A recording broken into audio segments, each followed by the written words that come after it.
Selamat pagi, siang, sore, malam untuk Miss dan teman-teman. Saya akan mengenalkan teman-teman saya dan tugas dari masing-masing anggota kami. Pada saat ini, kelompok kami akan menjelaskan tentang manajemen roles yang akan dijelaskan oleh Tommy Mambu, skills yang dibutuhkan seorang manajer yang akan dijelaskan oleh Tommy Hadi, pentingnya customer, innovation, dan sustainability yang akan dijelaskan oleh Timothy Wawuran, dan yang terakhir, kenapa harus belajar ilmu manajemen yang akan dijelaskan oleh Steffi Stefanus. Persilakan untuk Tommy Mambu. Baik, terima kasih atas kesempatan yang diberikan kepada saya. Nah, di sini saya mau menjelaskan secara singkat, padat, dan jelas untuk mudah dimengerti tentang peran manajemen. Seperti yang kita ketahui, dalam suatu perusahaan atau organisasi ada yang namanya manajemen. Nah, untuk mudah dimengerti, di dalam manajemen ada singkatan POAK. POAK itu adalah Planning, Organizing, Actuating, dan Controlling. Sekarang, apa arti dari manajemen ini? Manajemen adalah suatu aktivitas yang terdiri dari POAK ini, Planning, Organizing, Actuating, dan Controlling, untuk mencapai tujuan perusahaan secara efektif dan efisien. Nah, yang mempraktekkan hal ini adalah manajer yang bertugas untuk melakukan pelaksanaan POAK ini. Jadi, manajemen dalam perusahaan atau organisasi berperan mengatur kehidupan organisasi agar dapat berjalan sesuai tujuan bersama. Inilah mengapa manajemen sangat penting di dalam perusahaan. Berikutnya, teman saya, Saudara Tommy Hadi, akan menjelaskan seorang manajer yang bagaimanakah yang akan memenuhi tugas ini atau skill apa saja yang dibutuhkan seorang manajer untuk melakukan hal ini. Terima kasih kepada saudara, dipersilakan. Oke, terima kasih atas kesempatan yang diberikan. Terima kasih juga untuk Saudara Tommy Mambu yang sudah menjelaskan managerial roles. Di sini saya akan menyampaikan 5 skill yang dibutuhkan oleh seseorang manajer dari begitu banyak skill yang dibutuhkan. Yang pertama adalah kemampuan berkomunikasi. Kemampuan ini dapat membentuk sekaligus memelihara hubungan antar individu dengan customer dan karyawan. Yang kedua adalah sopan santun. Orang yang memiliki sopan santun biasanya sangat disukai oleh orang lain. Manajer yang menjaga sopan santun dapat memperkuat hubungan positif dengan karyawan dan customer mereka. Yang ketiga adalah memberi pujian.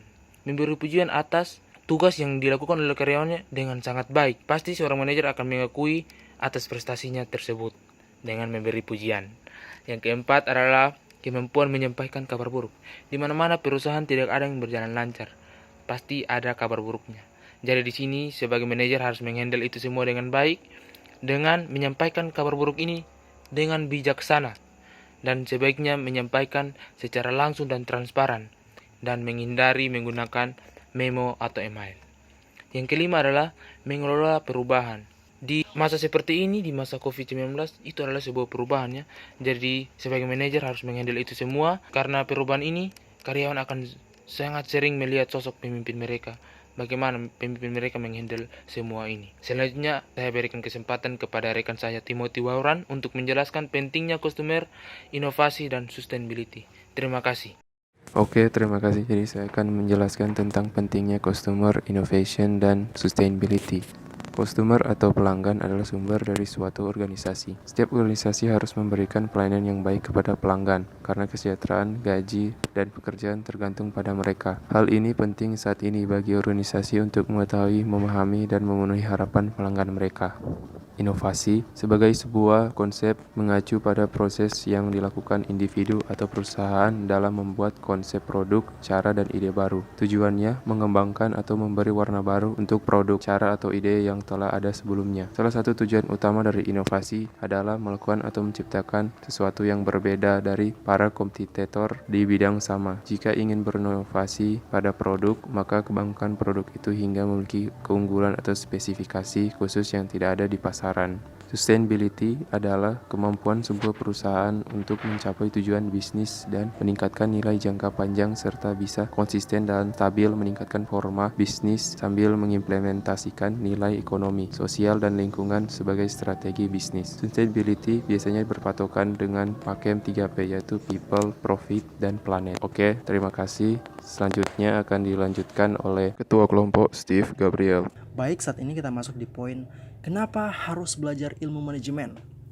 Ya, tentunya kita tahu bersama bahwa sebuah perusahaan atau organisasi membutuhkan keterampilan atau kemampuan untuk mengatur dan mengolah sebuah perusahaan untuk mencapai tujuan. Dan itu ada di ilmu manajemen. Nah, kenapa harus belajar ilmu manajemen? Ketika kita belajar ilmu manajemen, itu ada banyak sekali manfaat yang bisa kita dapatkan. Ya, manfaat seperti apa? Jadi, kita bisa membuat strategi yang lebih baik. Apalagi, apa cuma itu tidak? Kita juga bisa memberikan keputusan dari apa yang kita rencanakan. Apalagi, kita juga bisa meningkatkan kesadaran kita akan ancaman eksternal, sehingga dari itu kita bisa mempersiapkan rencana lain atas kejadian yang tidak kita inginkan dari faktor luar.